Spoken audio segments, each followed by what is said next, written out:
Bem-vindos a mais um episódio do Freudcast. E hoje os convidados, Fábio Flores, Suelen Mendes, sejam bem-vindos. Bem-vindos. E antes de passar a palavra para os dois, eu vou contar uma historinha que me lembrei. Você contando história? Que coisa rara. Eu sou um contador de histórias. Que coisa rara. Mas como a comunicação é importante, eu ia ter uma pequena obra na minha casa e a minha esposa chamou o pedreiro, estava tendo infiltração, chamou o pedreiro, mandou mensagem para o WhatsApp: pedreiro está indo para aí, você pode comprar tinta e massa? Eu respondi: posso. Qual a cor? Ela falou assim: branco, gatinho. Eu saí e fui para a loja comprar. Não, gente. Eu cheguei na loja de tinta e falei assim: você me vê massa e tinta? Ele falou: qual? Claro, qual a cor da tinta? Eu falei: branco. Eu cheguei em casa, o pedreiro que já conhecia a nossa casa, eu entreguei, ela falou assim: mas essa tinta não é a mesma da parede, não. Eu falei: claro que é, minha esposa mandou comprar tinta branca. Liguei pra ela, falei: Renata, você tá de sacanagem? Ela falou: o que aconteceu? Eu falei: você mandou comprar tinta o quê? Branco, gatinho. Eu falei: pois é. Eu cheguei lá e pedi tinta branca. Ela falou: Vinícius, abre seu WhatsApp. Aí eu abri o WhatsApp. Tá escrito como? Eu falei: branco, vírgula. Gatinho? Eu falei: não. Tá escrito como? Eu falei: branco, gatinho, sem a vírgula. Então tá bom, tá explicado. Eu falei: olha como a comunicação é importante, até no WhatsApp escrito. O meu ego achou que ela estava elogiando o marido lindo que ela tinha, que era branco, gatinho. Não, a cor era branco, gatinho, tipo esmalte, vermelho e vete. Então, olha como a comunicação é importante em todos os momentos da nossa vida, até no WhatsApp, no silêncio. Nele, no WhatsApp, né? o que hoje é a forma de comunicação que a gente mais usa, né, no dia a dia, que é o WhatsApp, no silêncio, no olhar, na expressão do corpo. E a comunicação escrita, ela te nega essa possibilidade, né? Que quando você está conversando aqui, tem a intenção no peso da voz, no olhar, no sorriso. A comunicação escrita, ela vai se apegar à pontuação. A pontuação vai dizer tudo. E hoje em dia a gente não usa pontuação para nada. Né? Às vezes a gente usa até aquele gravador que vai traduzindo, escrevendo. Sim. Então vai sem pontuação. E no áudio a gente usa o tom de voz. Sim. Né? Que é o que faz a delimitação ali da interpretação. Não, mas o tom de voz, muitas vezes, né? Outra aula sua, bota no 2x para ir rapidinho. Não pode incluir velocidade no áudio. Porque você perde o fator mais importante, que é o tom de voz. A pessoa está fazendo uma pergunta, ela está sendo irônica, ela está fazendo uma afirmativa, porque as pessoas falam assim: não, mas eu não tenho tempo. Mas escuta mais de uma vez, porque botou no 2.0, porque não entende. E você sabe por que as pessoas estão usando tanto a velocidade 2x? Porque não tem 3x. Esse é o critério. Quando tiver, vai para isso. E além dessa perda que a Suelen falou, sobre perda de intenção, o peso da palavra, tudo isso, tem perda de estado de presença, né? Porque você começa a lidar com um mundo que você consegue acelerar nas redes sociais. O vídeo você acelera, o áudio você acelera. E quando você está diante de pessoas reais e a pessoa tem um ritmo eventualmente diferente do teu, você não consegue prestar atenção naquela pessoa. Você não consegue acolher com uma escuta ativa aquela pessoa que está ali na tua frente. Então a gente fragiliza nosso potencial de comunicação e principalmente de vida. Às vezes a gente vê com alguma frequência as pessoas falando bem assim nessa época: nossa, mas esse ano está passando depressa, né?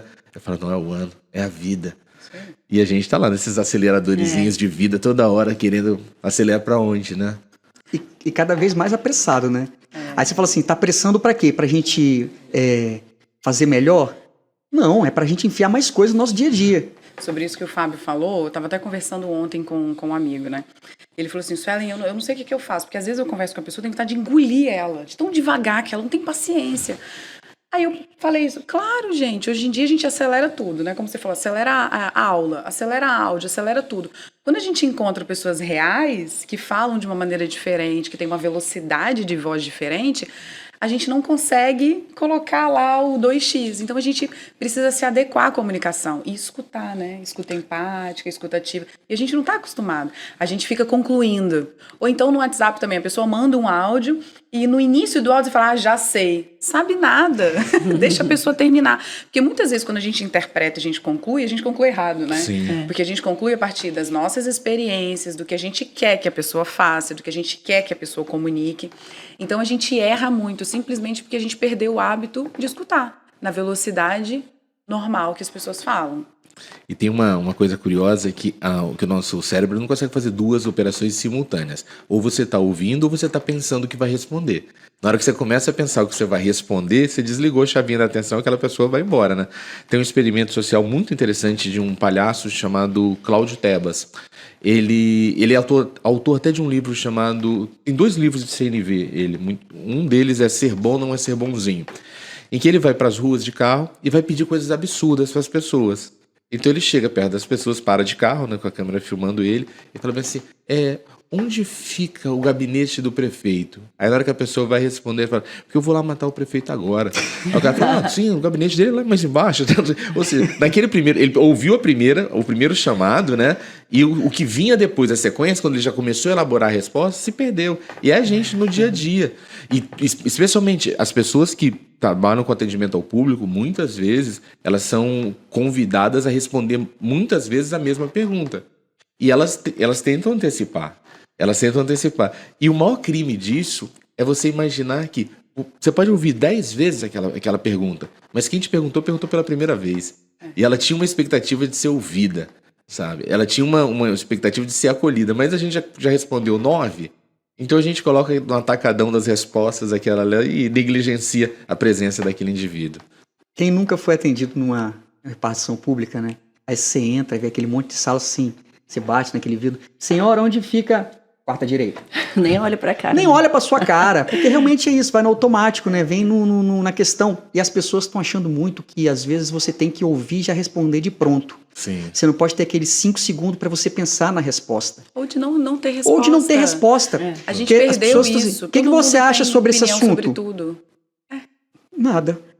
Porque às vezes esse silêncio de 5, 10 segundos, você assim, não sabe o que falar, né? Tá pensando. Sim, tô pensando. Eu tô pensando o que eu vou falar, eu não sei o que eu vou falar. Exatamente isso, que se eu tô te ouvindo, eu posso até ir, você tá me ouvindo, tá entrando aqui, eu já tô desenvolvendo um pensamento, mas não pensando exatamente o que eu vou te falar. Eu tô recebendo a sua informação para eu processar e para eu conseguir botar para fora algo que eu penso sobre isso. E às vezes isso demanda uns 5, 10 segundos, mas hoje a gente tá tão aflito de responder a tudo e a qualquer coisa que a gente acha que 10 segundos é perder o time da resposta. Você está perdendo, não, demorei demais para responder 15 segundos, porque 15 segundos pensando, realmente, às vezes o silêncio, se não for um ambiente entre amigos, um ambiente leve, se for um ambiente de embate, onde as pessoas trocam ideia para ganhar, não para um somar com o outro, 15 segundos pode parecer, ficou sem resposta, te peguei, né? E a gente tem que lembrar que a gente não é obrigado a responder o que a gente não se sente confortável para isso, né? Sim. Não quero falar sobre isso e ponto. Eu daqui a alguns meses vou me tornar colega da Carol, como psicólogo também. E quando eu comecei a fazer o estágio no atendimento, uma coisa que me dava angústia era quando você jogava uma questão para a pessoa elaborava.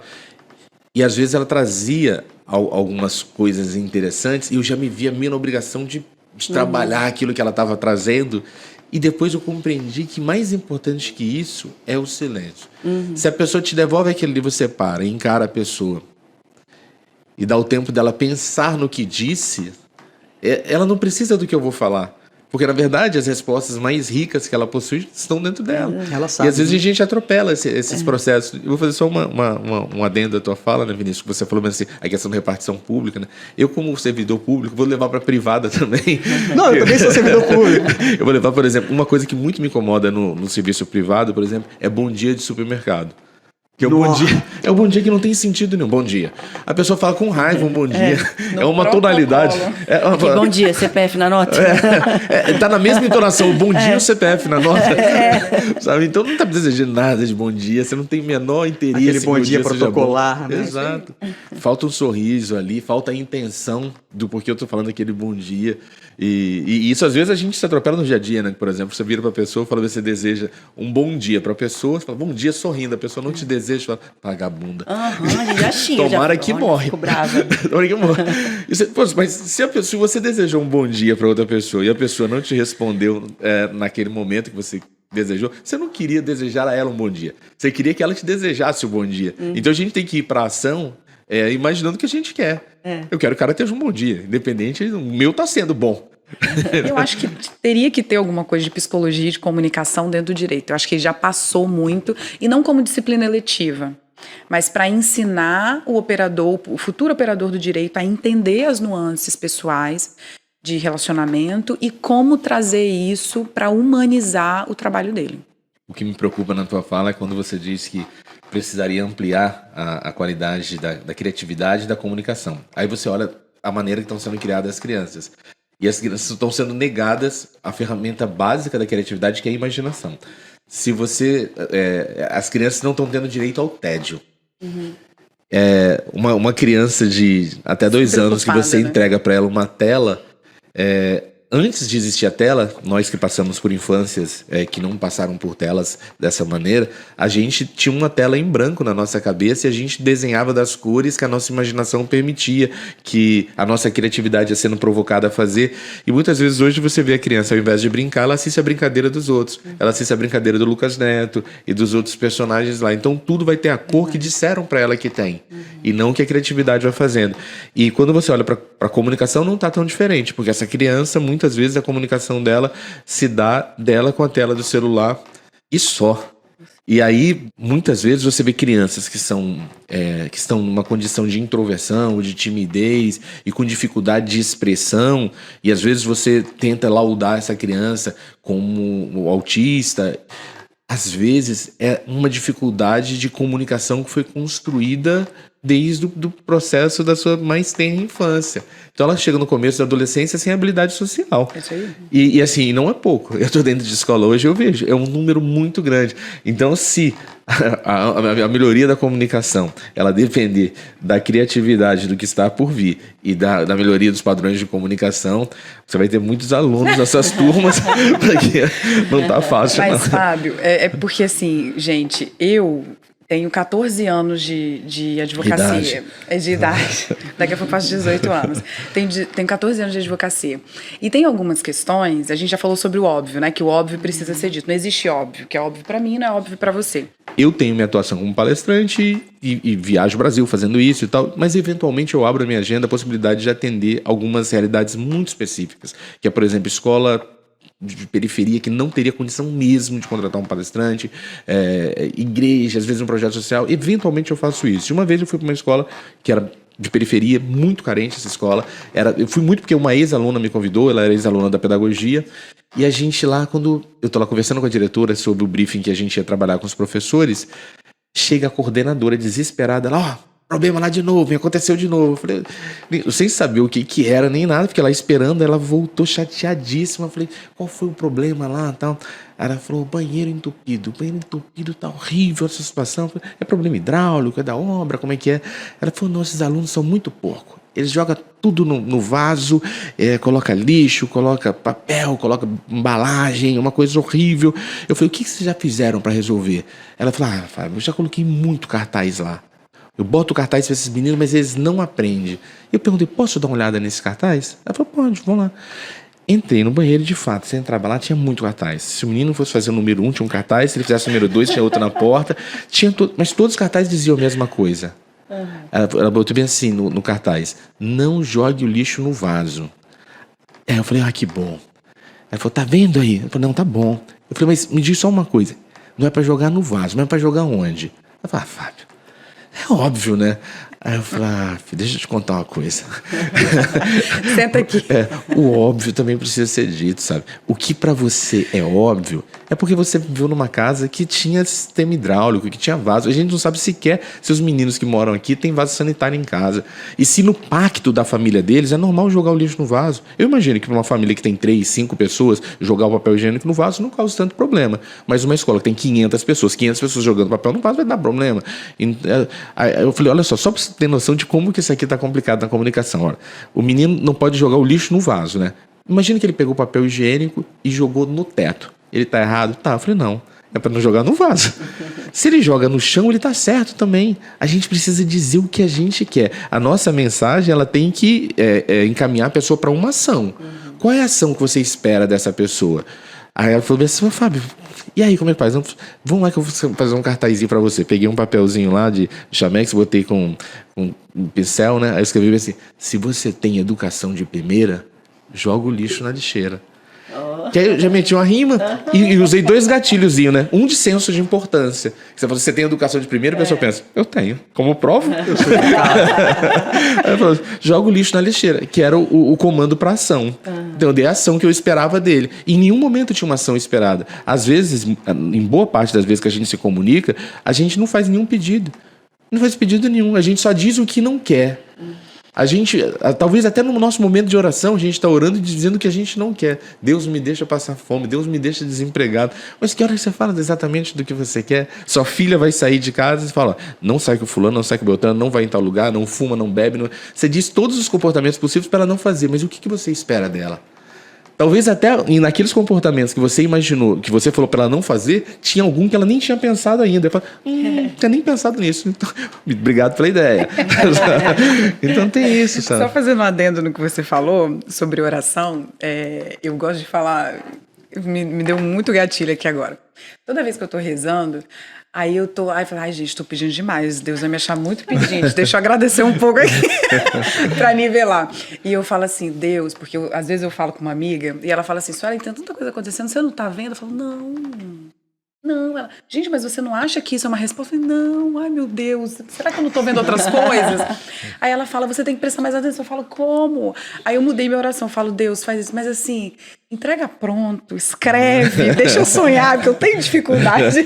Não me fale em sinais, não me fala em sinais, sabe? Assim, coloca bem objetivo, de uma maneira bem assertiva. Posso te dar uma dica de oração para vocês? Claro. É o seguinte, interessante. Se você puder, quando for fazer a sua oração à noite, não faz pedido. Porque quando você faz pedido, quando você termina a sua oração, a janelinha continua aberta. Pô, tô precisando daquilo, pô, se resolvesse aquilo, ou se não resolvesse até semana que vem, isso vai ficar... Isso deixa seu sono perturbado. Dificulta você entrar. Então você vai agradecendo. Que agradecendo você se conecta com coisas interessantes, coisas que as janelas já estão fechadas. E se não estiverem fechadas, elas trazem encantamento para você. Pode fazer pedido? Pode, mas faz de manhã. Porque se você faz o pedido de manhã, você está com tempo e força para resolvê-los. Porque quando você for dormir, você não tem tempo nem força para resolver mais problema. Então, se você puder fazer sua oração em 2 momentos, você preserva a qualidade do seu sono, que é um bem valiosíssimo e que a gente, cada dia, tem menos qualidade nele. Eu tinha pensado nisso. Eu também não.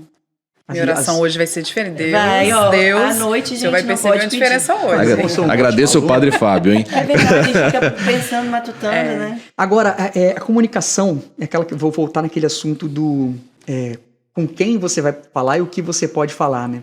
Durante um tempo eu brincava com minha esposa aqui na faculdade de medicina. Eles tinham uma matéria chamada terror psicológico. Porque, cara, a nossa experiência pessoal foi muito maluca, assim. Porque o nosso filho nasceu, foi para o UTIM, eu acompanhando a UTIM, a Renata com uma cesárea, obviamente, de repouso, não pôde ver ele no primeiro dia. No segundo dia, que ela pôde ver, o nosso filho já estava sedado e não acordou mais, mas estava ali, era o nosso filho, né? E quando a gente chegou ali, tinha psicólogos, tinha assistente social, que, né, da parte do hospital que atendia gente, conversava, não sei o quê. Mas eu tive esse tempo ali de vê-lo, não sei o quê. Minha esposa, quando chegou para ver, ele já estava sedado, dormindo.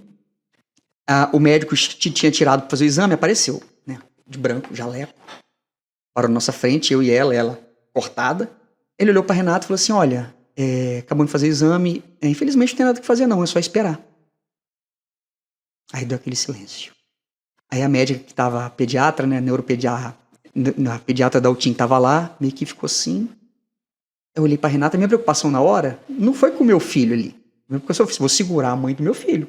E, né, eu já abracei ela. Aí eu falei, é só esperar o quê? Esperar os papéis? Ele morreu? Ele falou, ainda não, mas não tem mais jeito. Meu Deus. Aí eu segurei Renata. Aí ele virou as costas e saiu. Aí a médica pediatra da UTIM, que estava ali com a gente, ela me chamou no canto, chamou nós dois no canto, falou assim, Vinícius e Renata, eu sou a pediatra da UTIM. O filho de vocês está vivo. Não desista do filho de vocês. Eu achei muito grosseiro o que esse médico fez. Nossa, muito. Então, olha a comunicação do médico. Então, durante algum tempo, a gente carregou com a gente o quê? Todo médico vai dar notícia ruim. Sim. Porque foi o impacto que causou na gente. Então, assim, o médico quer conversar com vocês. Durante um bom tempo, qualquer notícia de o médico quer conversar, já me causava arrepios. Porque a comunicação que a gente teve naquele momento não foi legal. Então, a gente brincava, medicina, já fez a matéria terror psicológico? Porque pra gente foi um terror psicológico, porque aquele médico não teve empatia nenhuma na comunicação com a gente. Sim. E pra gente foi muito impactante. Então, nessas coisinhas que a gente vai vendo, que a gente vai ver como é importante a comunicação que você vai ter. Sim. E tem uma outra coisa no Instagram também, que eu sempre brinco, que é o seguinte. Às vezes a pessoa fala, obrigada, meu Deus, por essa graça. Qual graça? Né? Obrigada, meu Deus, por esse A pessoa livramento. conta a fofoca pela Que metade, é livramento. horrível. É horrível, dá uma livramento. ansiedade. Aí você começa a seguir a pessoa Que só pra livramento. descobrir. Você vai no comentário e o pessoal só fala, eu sei quando tá sendo difícil, mas foi difícil por quê? Gente, o que aconteceu? O que Né, aconteceu? meu Deus, que Deus conforte a família. Que família? De quem? Por quê? Ah, mas eu não quero divulgar. Quer? Postou. Sim. Então, assim, já que você postou, meu amigo, Conta direito. Verdade. E a fofoca, ela ensina, eu gosto de falar que ela ensina muito pra gente sobre comunicação. Quando a gente fala de comunicação assertiva, da gente ser mais claro e objetivo, é a gente adequar a comunicação à pessoa e ao momento. Que é começar falando o que eu preciso falar. Vinícius, preciso conversar com você sobre isso. Carol, vamos abordar esse ponto. Pronto, você já sabe que é pra isso. Que é horrível quando você chega assim, Nossa. a gente precisa conversar, hein? Nó, o coração Não, para de- fala aí agora. Não. Terça-feira a gente...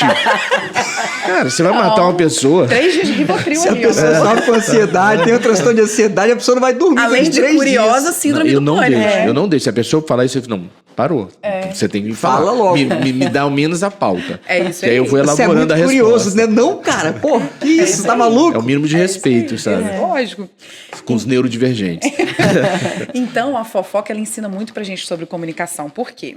Às vezes, quando a gente vai falar alguma coisa, nosso relacionamento pessoal, profissional, a gente roda pra falar o que precisa, né? A fofoca, não. A fofoca, a gente chega falando. E a gente chega e fala assim... Menina. Menina, você viu? Aí ela, o quê? Fulano separou. Que fulano? Ah, não vou contar não, você conhece? Conta. Você chega já contando o final. Fulano separou. Aí você, por quê? Em janeiro aconteceu isso, depois fevereiro isso, parece que saiu de casa, brigou. Aí que você vai contar. Mas você já chega contando o ouro, entregando o ouro da situação. Então, gente, se a gente faz isso na fofoca é porque a gente sabe se comunicar. A gente sabe começar falando o que precisa, entregando o ouro e depois dando os pormenores, né? Isso significa que a gente dá muita volta só se a gente quiser, porque fofoca todo mundo sabe fazer. Nem te conto. Quem, Eu nem te conto. rapaz, quem diria que Léo Dias era professor de oratória, a gente nem sabia. Exatamente. Tava aí o tempo todo. Agora, um cara de oratória que é o tal do João Kleber. Não, ali não. Não, Ali é não. uma- O João Kleber, pra contar o final, que a mulher se prostituía pra comer cheeseburger, ele demora 3 horas de programa, cara, e você fica ali. E o pior é que, assim, aí às vezes você vê assim, às vezes gente... Bom, eu vou falar por mim, tá? Às vezes quando a coisa é muito ruim, eu fico vendo... Parece que é coisa masoquista de eu vou ver só pra passar raiva. Aí ele começa... Vamos rir. Aí começa assim, aí aparece a mulher falando, e dá o primeiro intervalo, e dá o segundo, e dá o terceiro, onde é que vai dar isso? É o espírito do fofoqueiro. Onde vai dar isso? O que aconteceu, minha senhora, depois de 3 horas de programa? Eu me prostituía pra comer cheeseburger. Aí você fala, não acredito que eu perdi 3 horas da minha vida com um cara falando um monte de bordão aqui pra falar que a mulher se prostituía com cheeseburger, engravidei de um Pokémon. Você vê uns negócios tão... Mas ele tá se comunicando da forma dele. Qual é o interesse dele? É prender todo mundo pra ver aquele bando de comercial que tá chegando. É pra quem que ele tá se comunicando? Pro fofoqueiro. Não, rapaz, tem uma coisa também que a gente tem muita dificuldade de lidar com a informação incompleta. Você não desiste dele porque ele não fechou aquele ciclo. Ele deixou uma janela aberta ali e você se sente mal. Aquilo te causa angústia até você completar. Até porque quando a gente vai completar, a gente consegue pensar absurdos piores que realmente são. Igual essa pessoa que De vira... hipótese é infinito, a né? pessoa fala, preciso conversar com você, a gente vai falar terça-feira. Cara... Às vezes é uma coisa banal, mas na tua cabeça as hipóteses terríveis, elas só vão crescendo. Matou alguém, quer que eu vou lá e Ou é guardar pra o te corpo em matar, casa. inclusive. E talvez seja uma estratégia de comunicação que, sabe, ela não é assertiva, mas ela é eficiente na medida em que ele espera que você só fique com ele. Ele não quer te entregar, ele não quer te informar, ele não quer te encantar, não quer te entreter. Ele quer só o tempo que você fica com ele. Pra ele, aquilo funciona. Ele quer audiência, ele mostrou os patrocinadores dele e ele consegue, porque olha o que ele prende de gente pra ver aquelas notícias absurdas dele. É bom ali. não começar. É bom não começar, não comece. É igual o crack. Evite a primeira dose. O primeiro uso já viciou. Porque aquelas histórias sem pé nem cabeça. Agora, o início e fim, início e fim, início e fim, início e fim. É outra coisa que a comunicação já está muito rápida por causa dessas redes sociais de reels, de shorts, não sei o quê, que são 30 segundos, no máximo 1 minuto e meio, porque se passar disso, é muito tempo. O vídeo é muito longo. Não dá para ver, não. Mas olha só, olha o paradoxo do momento histórico que a gente está vivendo. Existe um público consumidor de cortes e de vídeos do short. Mas existe uma pessoa que te ouve aqui 45, 50 minutos. Existe uma pessoa que ouve o Inteligência Limitada 3 horas e meia, 4 horas de entrevista. Então, eu acho que passa muito... Eu acho que existem 2 públicos bastante latentes nesse momento da comunicação, e a gente escolher quem é esse público que a gente quer comunicar. Se o teu público tem essa paciência, se tem esse interesse, se tem esse tempo, se tem essa disponibilidade também, porque tem gente que quer profundidade, tem gente que vai mergulhar fundo naquilo que ele acha interessante. Mas esses vídeos de curta duração, eles estavam trazendo problemas para a indústria cinematográfica. Por quê? Porque grande parte do público jovem, que é o público, o maior consumidor de cinema, por exemplo, de filmes, eles não conseguem fixar mais quando um filme de 1 hora, 1 hora e meia, filme de 2 horas, Sim. Pelo amor de Deus, dá um intervalo que eu tenho que ir ali comer alguma coisa para voltar. Por quê? Porque é a questão de como é que a comunicação está vindo. Mas eu também acho que a gente desaprendeu a fazer combinados sobre comunicação, como se a gente contasse mentirinhas, que é o seguinte, eu não falo assim, Vinícius, eu preciso conversar com você sobre esse assunto, você tem 40 minutos? A gente tem medo de falar, porque ele não vai ter 40 minutos. Fala assim, posso conversar rapidinho com você? Não é rapidinho. Aí ele já tá ali, gente, eu preciso ir embora, minha mulher, o pedreiro tá lá com a tinta errada que eu comprei, eu preciso ir embora, o assunto é interessante, eu também tenho interesse nisso, mas eu preciso ir embora. E a gente desaprendeu a fazer os combinados e ser extremamente verdadeiro na nossa comunicação. Vou dar uma dica muito legal para comunicação corporativa. No ambiente, tanto ambiente público quanto privado, que é o seguinte, quando você vai fazer reunião, comece delimitando, fale quanto tempo ela vai durar e seja fiel àquilo ali, porque as pessoas pegaram ranço de reunião, né? Um monte de reunião que não resolve nada, claro, não acaba nunca, fica 2, 3 horas, todo mundo fala, todo mundo propõe um monte de coisa, acaba que o pessoal nem sabe por onde começou, quem terminou, quem vai fazer o quê. Então assim, comece falando, pessoal, a reunião tem 40 minutos, a gente vai abordar esse tema. Quem quiser abordar outros temas, tragam pra gente que a gente vai fazer uma outra reunião com outra pauta, porque isso aqui é o importante hoje. Porque essa questão da comunicação rápida, ela traz isso. Não, a gente consegue decidir tudo ao mesmo tempo porque é muito rápido. Não é. A gente vai precisar sentar, discutir, desenhar e entender para a gente ter uma resposta. Porque diferente do que a gente aprende na vida, a gente é responsável pelo que a gente comunica, né? A pessoa fala, eu falei desse jeito, você entendeu dessa forma, com ironia, porque você quis. Não. Provavelmente você foi irônico. Provavelmente eu fui bem irônica, né? Eu fui bem debochada e a pessoa entendeu. Você falar que você falou e o outro não entendeu, como vendedor falar, eu vendi, isso aqui não comprou. Olha, a comunicação é tornar comum uma informação. Enquanto ela não for comum a mim e a você, não houve comunicação, houve falação, que é uma outra coisa que não gera essa conexão. E esse cuidado que você fala de fazer o pedido, sobretudo quando a gente consegue respeitar o universo linguístico e semântico do outro, a gente evita problemas, inclusive milionários. Teve uma rede de supermercado muito famosa que há um tempo atrás teve um problema que tinha um cachorro que os funcionários gostavam, que os clientes gostavam, que ficava ali por perto e todo mundo tratava. Mudou o gerente. O gerente chegou para a pessoa que trabalhava lá e falou assim, cara, não quero esse cachorro aqui, dá um jeito nele. Se eu que sou uma pessoa ligada à causa animal, dá um jeito nele, o que é? Poxa, eu vou levar, vou tentar fazer uma adoção responsável, eu vou anunciar no Instagram, eu vou buscar algum abrigo, eu vou buscar alguma parceria, mas talvez o universo semântico de uma pessoa mais bruta e mais imediatista, dar um jeito, era fazer o que ele fez, que foi matar o cachorro. E a morte daquele cachorro causou uma comoção nacional e um problema internacional para aquela marca, sabe? Por não respeitar o universo semântico. Ao passo, vamos ser claros no que é esse dar o jeito. Existem tantos jeitos, né? Que podem ser dados, e dentre eles, o que infelizmente aconteceu. Tem essa questão do tempo que você falou, né? Vamos ser verdadeiros, vamos contar mentira. Tem um humorista, o Ítalo Senna. Maravilhoso. Ele gravou um vídeo que eu achei muito engraçado, que ele chega e a pessoa fala assim, hein, me dá 2 minutinhos do seu tempo? A pessoa fala assim, claro, pois não. Ele fica olhando assim pra cara da pessoa. Aí, alguns ficam nele. Obrigado. E as pessoas ficam nervosas. Pô, por que foi? Não, eu pedi 2 minutos do seu tempo, eu te dei, eu não queria falar o que eu queria. E quase todas as pessoas ficam nervosas, não dão carreira nele, porque realmente a gente não fala. Pô, eu te pedi seu tempo, e aí? Como é que eu vou te dar o meu tempo? Parado pra ouvir o que eu vou falar. Eu falei que eu vou falar alguma coisa? Não, você só me deu o seu tempo. Só queria 2 minutos da sua vida. Só queria 2 minutos da sua vida.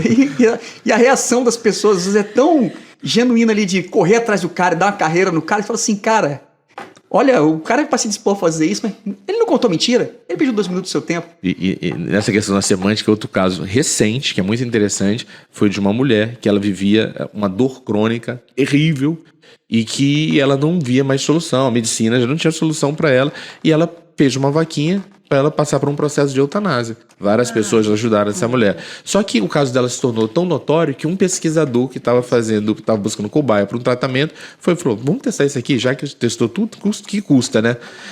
Testou e ela começou a ter os sintomas daquela dor diminuída. As pessoas que doaram dinheiro começaram a falar, pô, absurdo, cara, eu dei dinheiro para se matar. Foi. Não foi para ficar tranquilo. É absurdo. Como assim você isso. se curou? Se curou.